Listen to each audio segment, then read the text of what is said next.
રાજકોટ જિલ્લાના ઉપલેટા તાલુકામાં સ્થાનિક સ્વરાજ્યની ચૂંટણીમાં ઉમેદવારોનો રાફડો ફાટ્યો છે। નગરપાલિકાની ચૂંટણીમાં ભાજપના 36 અને કોંગ્રેસના 36 આપમાંથી 18, સમાજવાદી પાર્ટી માંથી 7 ઉમેદવાર, સીપીઆઈ માંથી 6 અને એઆઈએમઆઈએમ માંથી 1 ઉમેદવારે ઉમેદવારી નોંધાવી છે, તો અપક્ષમાંથી પણ ઉમેદવારી નોંધાવવામાં રાફડો ફાટ્યો હોવાનું જાણવા મળી આવ્યું છે।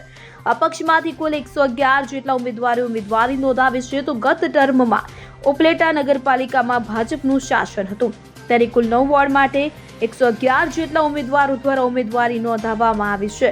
ટિકિટ ન મળતા ભાજપ કોંગ્રેસમાંથી અસંતુષ્ટ ઉમેદવારોએ અપક્ષમાંથી ઉમેદવારી નોંધાવી છે। સરફરાઝ કોડી સાથે CN24 ન્યૂઝ ઉપલેટા। હવે જુઓ દેશ દુનિયાની તમામ ખબરો તમારી આંગળીના ટેરવે। ઉઠાવો મોબાઈલ અને ગૂગલ પ્લે સ્ટોર પરથી ડાઉનલોડ કરો અમારી CN24 ન્યૂઝ મોબાઈલ એપ।